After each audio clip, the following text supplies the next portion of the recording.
Why did a plane crash in Toronto and how did everyone survive? So watch the video to the end as we give you details of the plane crash as analyzed by aviation experts. What happened when the plane crashed? The incident took place shortly after 1900 GMT on Monday, the 17th of February 2025.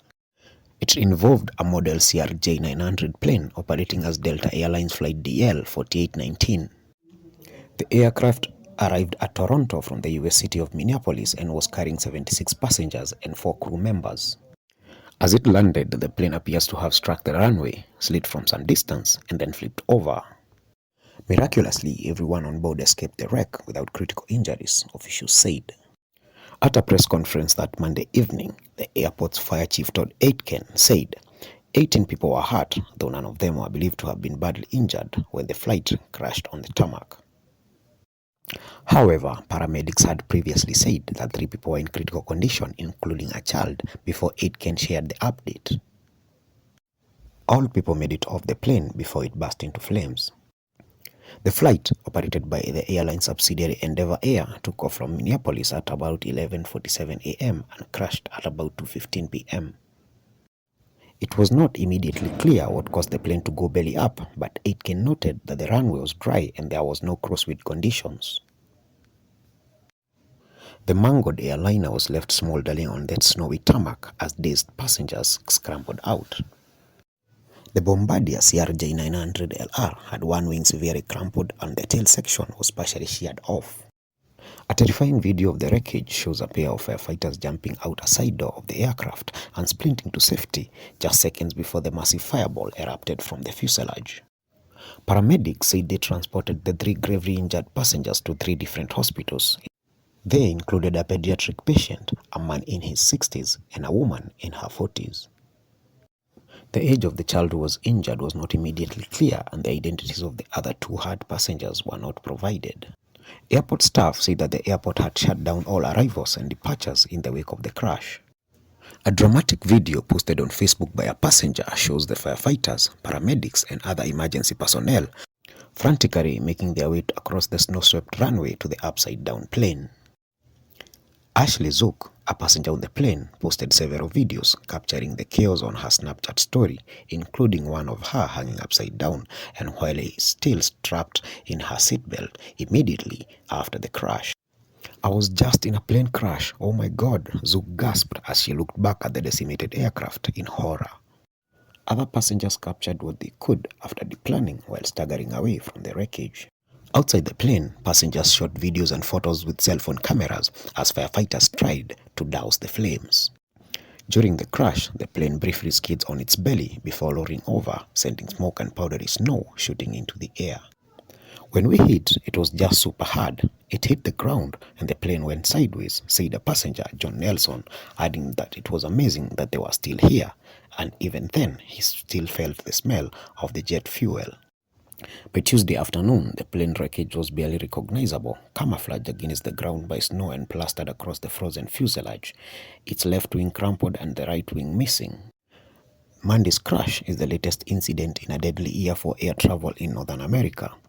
Earlier in the month, 10 people were killed when a regional airline plane crashed in Alaska. Less than 3 weeks ago, 67 were killed when an American Airlines plane collided mid-air with a U.S. Army Black Hawk helicopter near Washington, D.C. 2 days later, a medevac jet crashed in Philadelphia, killing all 6 on board and 1 person on the ground. Those disasters were preceded by deadly crashes in December in South Korea and Kazakhstan. The Delta Flight 4819, operated by Delta subsidiary Endeavour Air, departed from Minneapolis-St. Paul International Airport and crashed at the airport, located mostly in the suburb of Mississauga, west of Toronto, at around 2:15 p.m. ET on Monday, the 17th of February. Delta CEO Ed Bastian said he wanted to express his thanks to the many Delta and Endeavour team members and at the first responders on site. He also said that the hearts of the entire Global Delta family are with those affected by the incident. He was incredibly proud of the professionalism of the Endeavour crew members who evacuated the aircraft, and also the first responders of the Parsons International Airport, as well as the leadership team. Deborah Flint, the president and CEO of Toronto's Pearson International Airport, also credited the textbook response of the first responders for helping prevent the loss of life. The hard landing left passengers upside down and hanging like bats. Peter Kukov, a passenger on the plane, said he didn't know anything was the matter until they were on the ground. I took my seat belt off, which I had obviously left fastened for the landing, and as I took it off, I crashed down the ceiling, which had become the floor, said Pete Carlson, another passenger who is an executive with a Minneapolis healthcare company. Paramedics who responded to the crash treated multiple types of injuries, including back sprains, head lacerations, and nausea due to jet fuel fumes.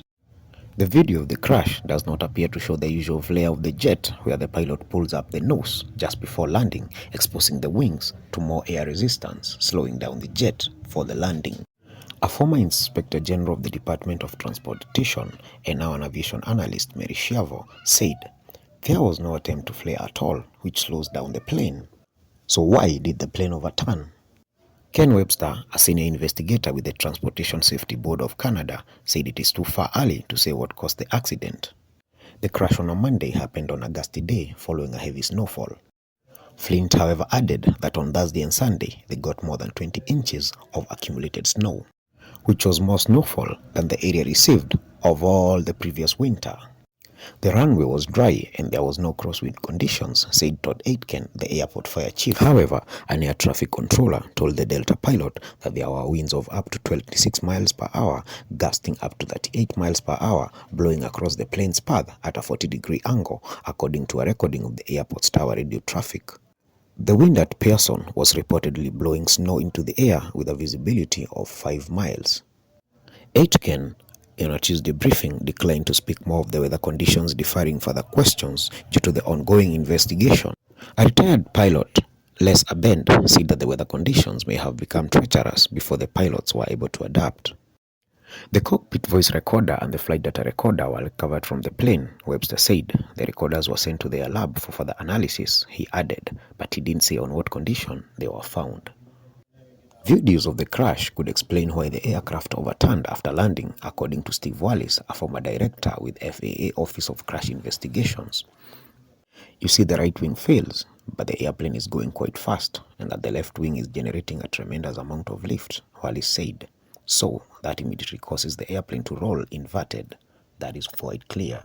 The runway where the plane crashed is expected to remain closed through at least 48 hours, according to a note issued to all the pilots that Tuesday.